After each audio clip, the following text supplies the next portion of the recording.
It's hard to breathe, but that's alright. Hush.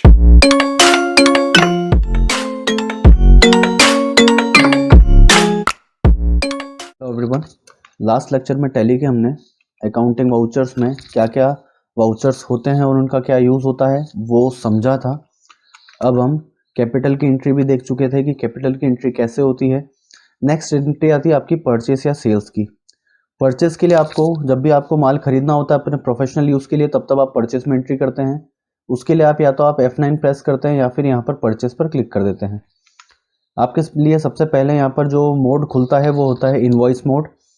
लेकिन आप चाहते हैं कि अगर आपको अभी माल की जानकारी नहीं देना है, आपको एक तरह से नॉर्मल परचेस करना है जिसमें केवल ये कहा गया है कि माल खरीदा है, ये नहीं स्पेसिफाई करा है या फिर स्पेसिफाई करने पे ज़्यादा जोर नहीं दिया गया कि क्या खरीदा है, केवल ये बोल दिया गया है कि माल खरीदा है।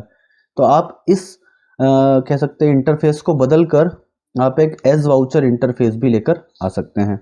उसके लिए आपको यहाँ पर कोने में या तो एज वाउचर पर क्लिक करना है या फिर उसका शॉर्टकट यानी कंट्रोल वी, क्योंकि इसके नीचे डबल अंडरलाइन है वी के नीचे, इसलिए कंट्रोल वी प्रेस करना है। कंट्रोल वी प्रेस करते ही हमारा एक नॉर्मल इंटरफेस आ जाएगा जिसे हम कहते हैं एक तरह से वाउचर इंटरफेस। अभी जो था पहले वो था इनवॉइस वाला जिसमें हम सारी डिटेल डालते थे माल की, लेकिन यहाँ पर अब आएगा वाउचर इंटरफेस।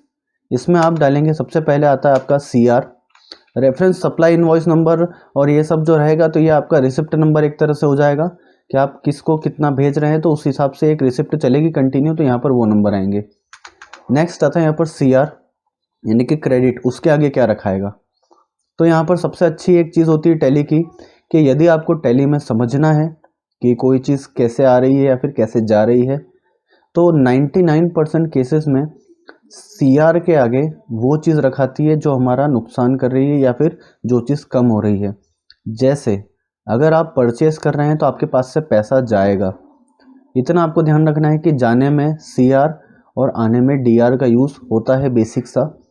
ये कॉन्सेप्ट आप पकड़ के चलेंगे तो पूरे टैली में आपको बहुत आसानी होगी चीज़ों को समझने में। तो सबसे पहले हम देख लेते हैं कि हमारे परचेस में अगर हमारे पास से पैसा जा रहा है तो CR के आगे हम ले लेंगे कैश, क्योंकि हमारा कैश हो रहा है कम। तो ये होता है हमारा CR के आगे कैश रखने का रीज़न कि हमारा कैश हो रहा है कम। अगर कैश बढ़ता तो इसी कैश को मैं DR के आगे रख लेता, लेकिन अगर ये कैश कम हो रहा है तो मैं इसे CR के आगे रख लूँगा, तो जिससे पता चल जाएगा कि हाँ कैश जा रहा है। नेक्स्ट आता है यहाँ पर अमाउंट, तो अमाउंट आप दे देंगे, मान लीजिए मैंने 10,000 का परचेस करा है तो वो लिख दिया। अब नीचे आता है DR, DR के आगे क्या रखें, तो यहाँ पर आपके पास केवल परचेस के लेजर ही शो होंगे, जो भी परचेस अकाउंट के अंतर्गत बनाए गए थे लेजर, ग्रुप जो जिनका परचेस अकाउंट लिया गया था। ग्रुप हमने पढ़े थे प्रीवियस लेक्चर्स में क्या होते हैं, तो जो भी लेजर हमें यहाँ पर परचेस अकाउंट के अंतर्गत बनाया गया था वही लेजर यहाँ पर शो होगा। तो मैं यहाँ से ले लेता हूँ परचेस। अब यहाँ पर परचेस क्यों लिया जा रहा है उसका भी कारण जान लेते हैं कि जब जब हम खरीदेंगे तब तब यहाँ पर परचेस लेंगे, जिससे फ़ायदा क्या होगा, तो जिससे फ़ायदा ये होगा कि इसमें आकर पैसे जुड़ते जाएंगे कि आपने इतना परचेस करा है, उतना परचेस करा है। मान लीजिए अभी अगर परचेस को हम चेक करें, जाकर एक बार चेक करने के लिए जाते हैं डिस्प्ले में, ट्रायल बैलेंस में, यहाँ पर आपको परचेस मिलेगा, परचेस अकाउंट, और उसका बताया जा रहा है अभी 877, मतलब आप 8,77,500 रुपये का माल खरीद चुके हैं। अब अगर हम 10,000 की एंट्री करें तो क्या होगा, तो पहले हमने CR के आगे लिया कैश, क्योंकि हम नगद खरीद रहे हैं, हाथों हाथ पैसा देकर खरीद रहे हैं, तो उसके आगे फिर आ जाएगा 10,000 रुपये। और हम नीचे जैसी परचेस लेते हैं तो यहाँ पर हो जाता है परचेस के अंडर में 887,500, मतलब 8,87,500 रुपये। ट्रायल बैलेंस में हमने 77,000 देखे थे लिए, लेकिन यहाँ पर कितने हो गए हैं 87,000, क्योंकि हमने 10,000 का और परचेस कर लिया है।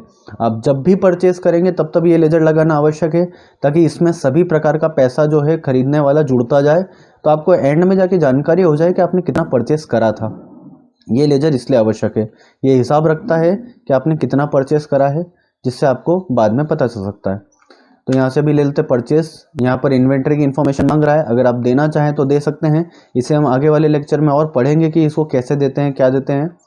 अभी मैं इसको स्किप कर रहा हूँ और एंटर में नरेशन में आप कुछ भी लिख सकते हैं, जो भी आपका इस एंट्री के बारे में रिलेटेड मैटर हो। नरेशन में आप पूरी तरीके से स्वतंत्र होते हैं लिखने के लिए, तो आपको जो लगता है वो आप लिख सकते हैं इसमें। नेक्स्ट आता है आपका अब इसके अंदर ये तो हो गया परचेज की एंट्री, इसको एक्सेप्ट करवा लेंगे। नेक्स्ट आता है सेल्स में बिल्कुल इसका उल्टा होगा। आप पहले तो सेल्स को ऑन करेंगे, यहाँ पर या तो क्लिक कर देंगे या फिर F8 उसका शॉर्टकट है वो प्रेस कर देंगे। तो मैं F8 प्रेस कर देता हूँ। फिर से वाउचर मोड नहीं खुला है, इस बार इनवॉइस मोड ही खुला है। पहले भी ये खुला था इनवॉइस मोड और अभी भी वो ही है। तो आप फिर से कंट्रोल V प्रेस करके इसे वाउचर मोड में लेकर आ जाएंगे। मैंने बोला था जब जब पैसा जाएगा तो CR के आगे रखाएगा, या फिर कोई भी चीज़ का नुकसान होगा, जिस भी प्रकार से जो भी चीज़ गई है वो CR के आगे, और जो भी चीज़ प्राप्त हुई है वो DR के आगे। सेल्स में आपके पास क्या हो रहा है, पैसा आता है बेचने पर, तो इसीलिए आप इस बार पिछली बार हमने कैश को CR के आगे रखा था, इस बार हम रखेंगे DR के आगे। तो जिससे हमारा क्या फ़ायदा होगा, तो जिससे ये फ़ायदा होगा कि आपको पता चल जाएगा कि आपका पैसा आ रहा है। ये कॉन्सेप्ट अगर आप पकड़ के चलेंगे तो टैली में आप ज़्यादातर एंट्री कर पाएंगे कि जो जो चीज़ जाएगी वो CR के आगे और जो जो चीज़ प्राप्त होगी वो DR के आगे। यानी कि हमारे फ़ायदे की चीज़ DR और हमारे नुकसान की चीज़ CR। फिर से मैंने कैश में सेल कर दिया और नीचे इस बार भी सेल्स ही आएगा। जैसे पिछली बार परचेस की एंट्री में परचेस आया था, इस बार सेल्स की एंट्री में सेल्स आएगा, ताकि हम बाद में पता लगा सकें कि कितना हमने सेल कर दिया है अभी तक। इसलिए हर बार ये सेल्स का लेजर लेना ज़रूरी है। यही लेजर सारा रिकॉर्ड रखता है कि आपने कितना माल खरीद लिया है, कितना बेच दिया है, क्योंकि सेल हो रहा है। ठीक है, अब यहाँ पर अभी मैं कॉस्ट सेंटर को कर देता हूँ बंद। इसका कॉस्ट सेंटर एक्चुअली में ऑन था। तो ये हो गया आपका सेल्स की एंट्री। 3 प्रकार से आपका परचेस या सेल्स हो सकता है। अभी हमने देखा था कैश वाला जो हमने परचेस करा है। दूसरा प्रकार होता है बैंक वाला, कि जब आपके पास से परचेस करते समय आप बैंक से पेमेंट करेंगे, तो आप CR में कैश की बजाय इस बार क्या ले लेंगे, SBI ले लेंगे, या फिर अपना बैंक का जो भी आपका दूसरा बैंक है तो वो भी ले सकते हैं। मतलब क्या है सीधा सा, तो पहले हमने कैश में से पैसा कम करा था, इस बार हम बैंक में से पैसा कम कर रहे हैं। ये था दूसरी टाइप की एंट्री जो आप परचेस या सेल में कर सकते हैं। पहले एंट्री में कैश इंक्लूड होगा, दूसरी एंट्री में बैंक इंक्लूड होगा, और तीसरी एंट्री में आपकी पार्टी का नाम आएगा। मान लीजिए कि हम कैश या बैंक से पेमेंट नहीं कर रहे हैं, हम एक तरह से उधार खरीद रहे हैं। उधार के लिए फिर आपको यहाँ पर पार्टी का नाम बनाना पड़ेगा। आपको लेजर यहीं से बनाना है तो आप अल्टर C प्रेस करेंगे। अल्टर C में आप लेजर क्रिएशन की विंडो में जाएंगे और लेजर क्रिएट कर लेंगे। अभी मुझे लेजर क्रिएट करना है, मान लीजिए तो मैं कोई भी नाम ले लेता हूँ। यहाँ पर स्मिथ ले लिया मैंने। अगर स्मिथ लेकर अब यहाँ पर देखेंगे कि लेजर किसके अंडर में आएगा। अगर मैं स्मिथ से खरीद रहा हूँ, मतलब मैं उधार ले रहा हूँ। मैंने जब भी बोला था कि आपके फ़ायदे की बात होगी तो DR और आपके नुकसान की बात होगी तो CR यानी कि क्रेडिट। तो अभी मैं स्मिथ से उधार खरीद रहा हूँ, यहाँ मेरे नुकसान की बात हो रही है, क्योंकि मैं उधार खरीदूंगा तो मुझे बहुत बार ब्याज भी देना पड़ता है, तो एक तरह से नुकसान की बात है। तो नुकसान की बात है तो यहाँ पर क्या ले लेंगे हम, सन्ड्री क्रेडिटर। ये मैंने लिंक करा है, आप चाहें तो सीधा रट भी सकते हैं कि जब जब खरीदा जाता है तो क्रेडिटर और बेचा जाता है तो डेटर्स। लेकिन खरीदने में हमारा नुकसान है, इसलिए मैंने बोला था नुकसान मतलब क्रेडिट। तो सन्ड्री क्रेडिटर ले लेंगे और इसकी इन्फॉर्मेशन डाल देंगे। बहुत सारे ऑप्शन मैंने ऑन कर रखे हैं, आपके इसमें शायद आपको ना मिले, तो इतना मैटर नहीं करते हैं वो। आपने एक बार लेजर बना दिया है, वो लेजर यहाँ पर शो हो जाएगा और आप यहाँ पर उससे भी पैसा उससे भी माल उधार ले सकते हैं। नीचे हमेशा ही परचेस आएगा ताकि पूरा हिसाब रखा जाए। पिछली बार 877 से 887 हुआ था, इस बार 897 हो चुका है, क्योंकि हमने 10,000 का और परचेस कर लिया है। और आप देखेंगे स्मिथ के नीचे 10,000 के आगे लिखा हुआ आ रहा है CR। इस CR से आपको पता चलेगा कि मुझे इससे पैसा लेना है या इसे देना है। अगर ये 10,000 DR होता तो हम समझ जाते कि इससे पैसा हम ले रहे हैं, मतलब हमको चाहिए, और अभी CR है मतलब ये व्यक्ति हमसे पैसे मांगेगा भविष्य में।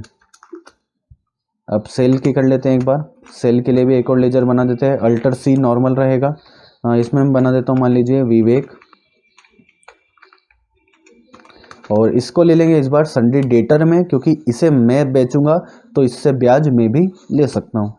तो इसीलिए अगर हम ब्याज लेंगे तो डेटर्स, और हम अगर किसी से उधार खरीदेंगे तो क्रेडिटर्स। यहाँ पर फिर मैं 10,000 रुपये ले लेता हूँ, अमाउंट सेम ही रखा है और नीचे हमेशा की तरह क्या आएगा, सेल्स आएगा। ये एंट्री हो गई आपकी कंप्लीट। आई होप आपको ये समझ में आई होगी, इतनी टफ नहीं है और इजी भी रहेगी और आप एक बार करेंगे तो आपकी प्रैक्टिस भी अच्छे से हो जाएगी। तो इस लेक्चर में इतना ही रहेगा, नेक्स्ट लेक्चर में हम आगे के देखेंगे चीज़ें और क्या क्या होती है। तो तब तक के लिए थैंक यू।